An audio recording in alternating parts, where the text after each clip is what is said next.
Eti bir güzel sosladık, terbiyeledik. Bu gerekli mi? Bence gerek yok. Çünkü hiçbirimizin evinde o bebekliği yok sonuç itibariyle. O yüzden etinizi terbiyelemek size kalmış. İsterseniz terbiyesiz de olabilir.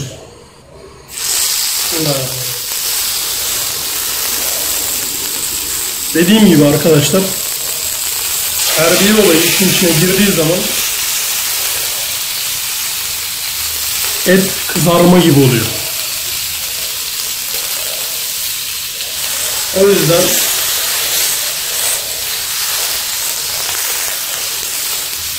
etin tavanıza ekstra bir yağ dökmenize hiç gerek yok. Çünkü zaten terbiyesinde var.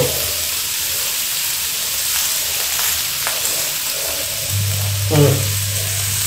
Etlerimiz kendi halinde pişecek. Şimdi arkadaşlar diyebilirsiniz ki bu yerlerde, köşelerde fayans falan gözüküyor. Burası sanırsam mutfak değil. Evet doğru. Burası balkon. Neden? Şimdi arkadaşlar, yani hayat yaşandıkça bazı şeyleri öğrenebiliyorsunuz. Ben de öğrendim ki kesinlikle döküm tava olayı mutfakta olmuyor. Benden size tavsiye. Böyle bir organizasyona girecekseniz, beyler size söylüyorum özellikle, yengeden dayak yemek istemiyorsanız gidin işinizi balkonda yapın. Ev bir kere acayip derecede duman oluyor ve fena bir şekilde de kokuyor. Bakın, iz olayını görebiliyorsunuz. İzde sıkıntı yok.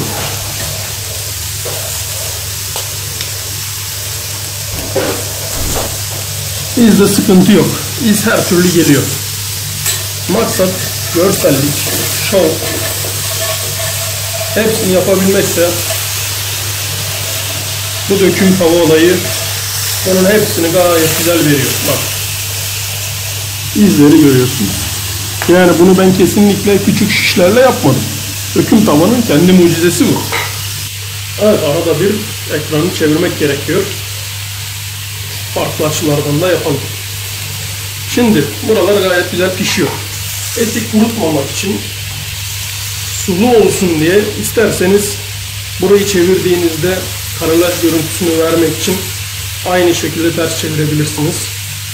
Şimdi et olayı arkadaşlar biliyorsunuz ki tek taraflı bir şey. Tek tarafını görüyor insanlar.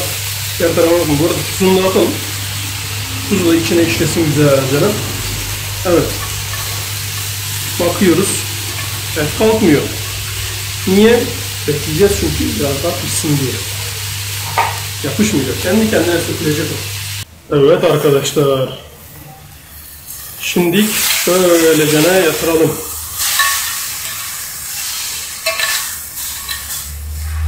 Ve şimdi hani şimdi mangal ya, yanına da birkaç tane soğan falan atın. Bunlar şöyle güzelce bir çizgi görüntüsü alsın.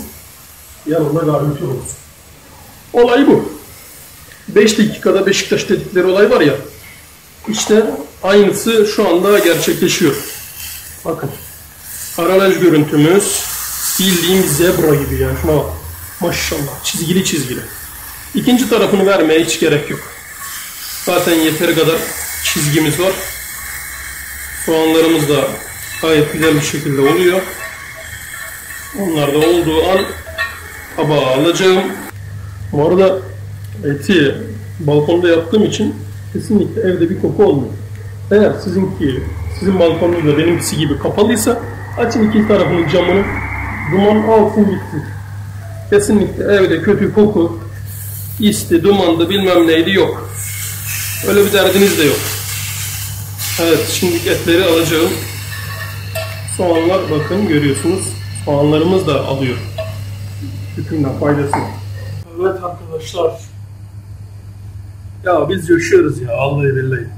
Alta yorum yapıyorsunuz ya, sürekli video yükle.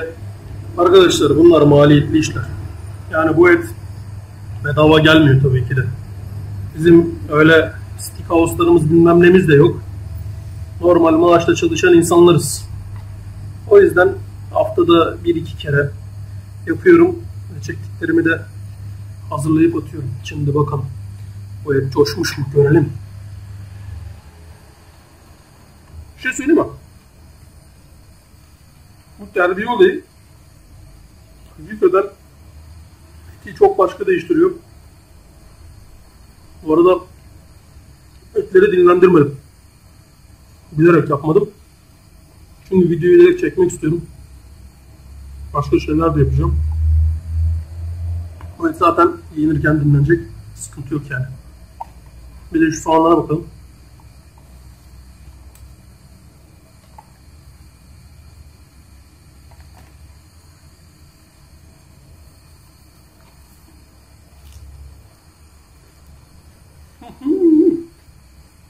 Süper ötesi. Evet arkadaşlar. Şu ağzımdaki bitsin. Evet arkadaşlar. Bu videoyu beğendiyseniz lütfen beğen butonuna basmayı, yorum yapmayı ve halen daha abone değilseniz abone olmayı unutmayın. Videonun sonunda çıkan linklere tıklayarak geçmişte olan videoları seyredebilirsiniz. Lütfen istek, şikayet ve önerilerinizi altı yorum kısmına yazmayı lütfen unutmayın. Bu arada terbiyeli antrikot harika oldu. Denerseniz siz de yorum olarak alta yazarsınız sonuçlarını. Beni sevindirmiş olursunuz. Bir başka videoda görüşmek üzere. Sağlıcakla kalın, esenlikle kalın. Görüşürüz.